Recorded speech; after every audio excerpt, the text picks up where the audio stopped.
Hello, everyone. Good evening. So again, I have come live without prior information, but suddenly I felt that I am a little free and I can go live to talk to you. Um, Basically, we will wait for a couple of minutes so that people can join in. I wanted to talk to you people regarding the series of events that we have to plan for our upcoming revision. So I thought that I'll first discuss with you what kind of revision you want and how we can actually strategize it. So I think best plans comes out with the discussion.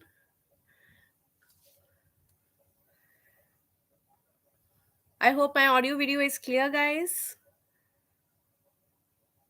If it is good enough, then you can post me a thumbs up so that we can start our discussion. Hi, hello everyone.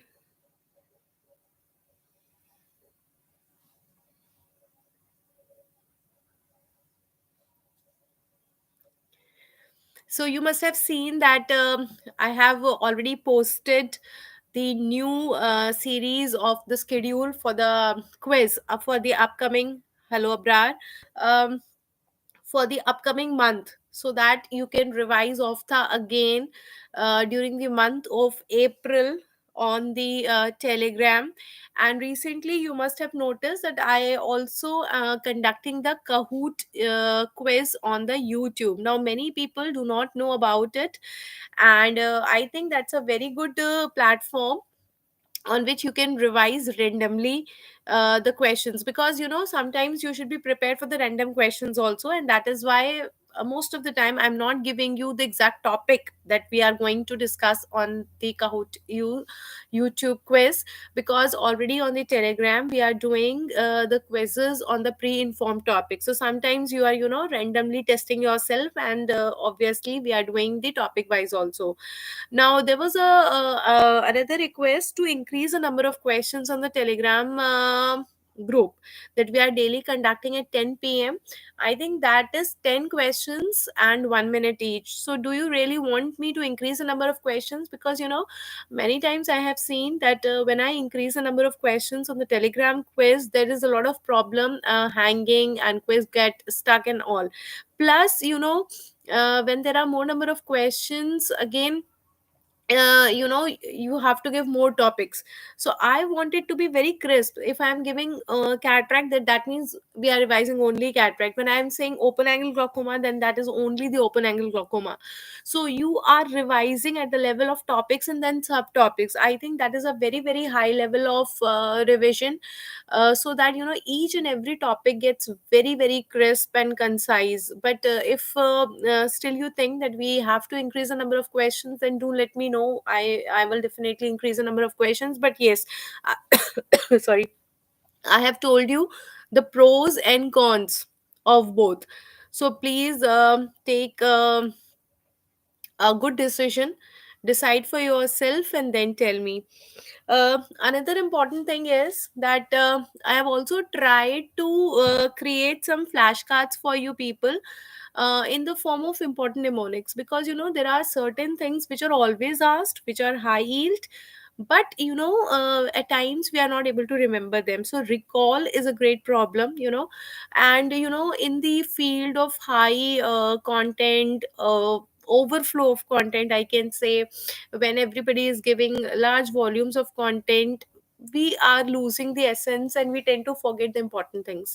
So for that I'm trying to create some mnemonics and mantras for you people, so that you are easily able to recall them whenever we are highlighting the thing. um Hi Heaven, you're as amazing as your name, I think. And when you are highlighting certain things, or you are recalling it with the help of certain tricks or tips, it's always easier to memorize it. So I'm trying to create those.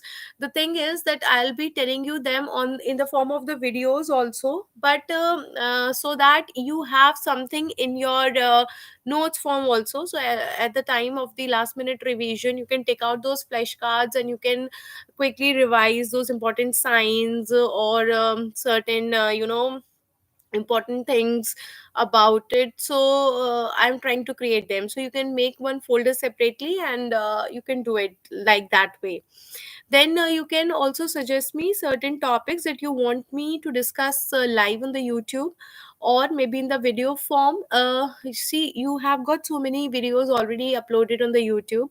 You have so many questions, clinical scenarios, but at times, you don't want to go back into the library, and you want us to talk about those topics again, so that we can discuss them, and we can actually revise them. So if there are certain topics which have been already discussed on my YouTube channel, or they are the new ones, you can already always suggest me. And at the earliest time when I get the time, find the time, I'll definitely come live, or I'll try to create a video and I'll upload on the channel.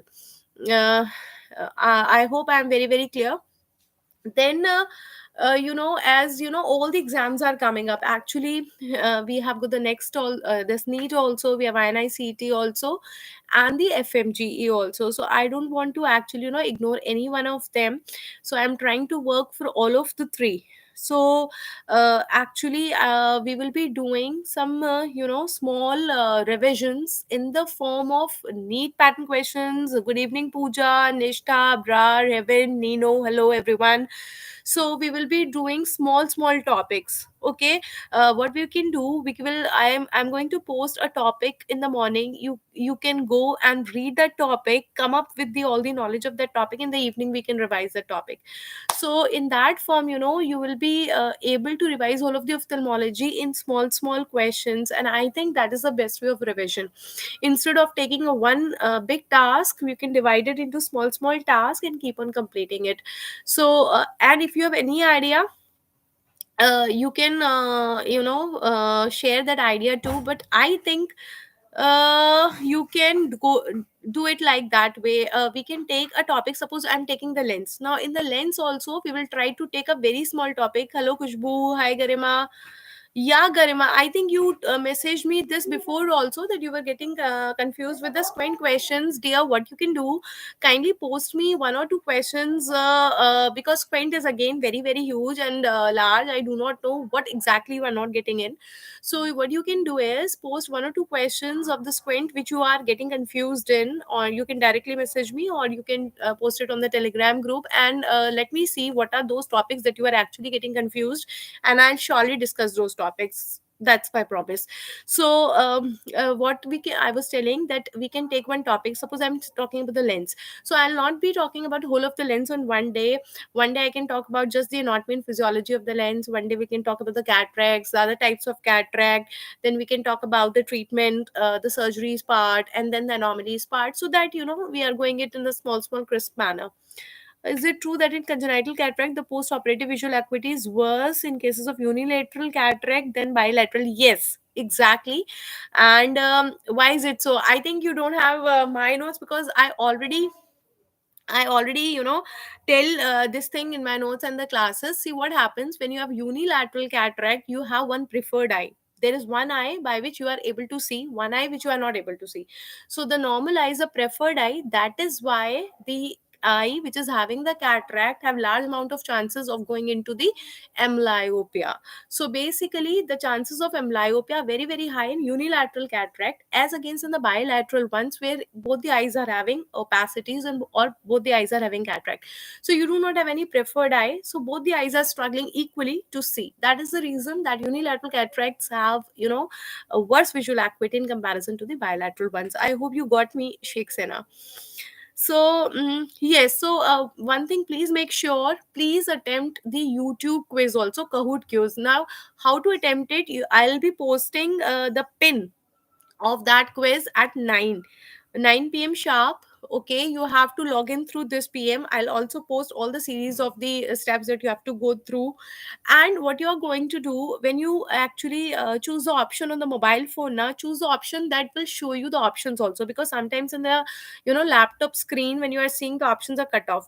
So you please choose the option that you are able to see all the four options, and you have to attempt that. That's a wonderful way. Just you are playing a game and you are learning also. So learning in a fun manner is really really great, right? So I hope it's clear, and feel free to ask your doubts. Feel free to ask, to share your comments, or anything that you want me to do. Sometimes, I'm not able to answer the questions after the quiz, and the reason why I have to uh, sometimes I have to actually close the group after the quiz and during the quiz, because otherwise the quiz gets stuck. And that is why, we have got a problem that the spamming starts, so I have to sometimes close the group in that cases. But you can always directly message me and I'll answer it. Which is a better, studying one subject in a day or set of subjects parallel? Khushbu, it's always good that you take two subjects at a time, one the large subject and one small subject, because when you are reading only one subject, it gets boring. So I think variety should always be there, and plus, when you are taking a large subject alone, you, after so many days, you are done only with one subject, so that will also demotivate you. So I think by the time when you are completing the medicine, you are able to complete so many small subjects, so after the end of 7 days you are there with so many subjects, so that is really motivating. So it's a good idea. I won't say that take too many subjects, because that will again create a fuss, but you can take two allied subjects, like if you're taking medicine, then along with the medicine you can start up with any allied subject. That can be psychiatry, that can be derma, that can be pathology, any of the allied subject. With surgery you can take radio, anesthesia, something like this, right? A laser interferometry and laser polarimetry indications. This is actually used to find out the post-operative visual acuity in cases of the cataract also. Uh, Beyond that, you don't have to go, because it's a PG topic actually. So at UG level, you won't be getting too many questions from that. Uh, right. So any other person around here who can actually wants to ask any question related to it? One thing more, guys. See, over a period of time, I have posted too many questions in the form of clinical scenarios, INICT pattern questions, previous year questions on the group, and maybe you have watched them before also. But make it a point to watch one question or at least one small video daily from this, maybe one conceptual video or the 1 minute video, because they are the things that will actually help you in recalling. And whenever you are reading from the books, you tend to forget, but when you are watching it, visual memory, audio memory, visual memory always lasts longer. So please try to see it, try to actually capture the thoughts from it. I think that will really help you in recalling the things.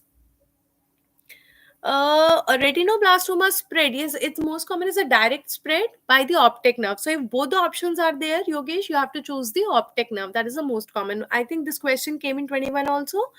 And I think somebody shared one question, this type of question only from some other platform, and they had given the wrong answer. They had given the direct spread. Somebody had shared with me this question. So answer will be the optic nerve and not the direct spread in that case. If optic nerve is not there, then you can go with the direct spread. Okay. Uh, okay. Then one more thing, don't think that I will not be appearing in the INICT pattern question, INICT paper, so I don't have to do the previous year INICT questions. You have to do the INICT questions also, even FMG questions. I will say do those also. Previous year, recall last 3 year papers of the NEET plus the INICT plus FMG, because they the topics are interrelated and they are asked. The pattern of questions can be different, and they it is different. So but the thing is that you have to read the same set of topics. So I strongly recommend, and I strongly suggest that please read all the questions and all the topics also which have been asked in the last 3 years of the NEET, INICT, as well as the FMG. Okay. uh, any new schedule, ma'am, or April 2 schedule given in it is continued? Abrar, I think I have already given the schedule from 2nd of April. It's a Pious Day that we will be continuing. But even till then, we are also giving you the quizzes. So that the chain is not broken. And from the 2nd of the April, we will be having the series wise. Now on also, I'm giving you the daily quiz, and after that I think we will be planning for the mixed bag questions. questions, because we have already completed with the three rounds of the topic wise questions, and after this you should be ready for the mixed bag, so that you have a practice of solving the random questions too, right? First order neurons in the optic pathway, again, million dollar question. This is actually the rods and cones. Earlier it was the bipolar cells, but according to the latest update of Yanov, now it is the rods and cones. So rods and cones are considered to be the first order neurons now on. Okay, you asked a question that yes, yes, yes, yes. I asked, a man has a minus 5 diopters of myopia and he prefers to have the contact lenses. So contact lenses power will be more. Yes, it is exactly the correct. The thing is that the spectacles you are wearing here at the bridge of the nose, but the contact lenses are going behind. So when the contact lenses are going behind now, you have to actually increase the power, because you have to increase the focal length. Now what is done, you have to require more power, because focal length is decreased when you are going from spectacle to the contact lenses. So now you require more power for the rays to converge at the same point, that is retina. So in cases of the contact lenses, you have to give additional power, more power as compared to the spectacles. That is why the answer will be 5.25. Yes, focal length decreases. So that was the slip of the tongue. So focal length will decrease, and that is why you have to increase the power. So I think more than 5, there was only one option, 5.25. So you will have to go with 5.25. Okay. I think I'm clear, Sheikh. Is it clear? Yeah, Krish. Confused with direct ophthalmoscopy, distant direct and indirect ophthalmoscopy. See, these are the ophthalmoscopies which are done by only two type of ophthalmoscopes. Ophthalmoscopes are only two type. One is direct and one is indirect. So, direct ophthalmoscope, through which you are seeing directly into the patient's eye, that is actually used for the central fundus, central retina. Now, when you are using this direct ophthalmoscope from a distance of 30 centimeter or maybe 40 centimeter, that is your distant direct ophthalmoscopy. But indirect ophthalmoscopy is done with the help of an indirect ophthalmoscope, where your patient is lying supine, you are using a headband over the patient's head, then you are using an additional lens to watch the image, and the image of the patient is coming over this lens. That is why it is called as an indirect ophthalmoscope. So direct and indirect are pretty clear. Distant direct is just a direct ophthalmoscopy done from a distance of 30 or 40 centimeter. That is how. COVID, ocular retinal vein occlusion, or follicular conjunctivitis. See, both are occurring with the COVID. If they are asking you the most common one, so most common,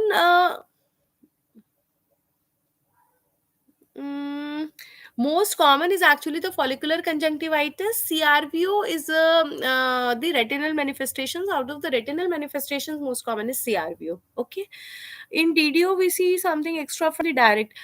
In the distant direct ophthalmoscopy, actually, it is a kind of a torchlight illumination, where we are trying to see the hazy media in cases of cataract, or you have to differentiate between a iris hole or a mole. Is it a nevus over the iris, or it is a one extra pupil? These kind of things you have to see, not inside the retina. We have to see in that.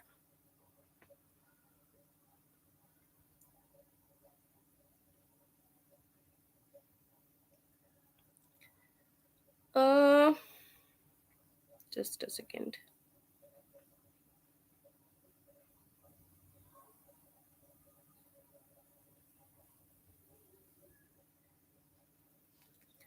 Uh, can you elaborate about AC upon A ratio?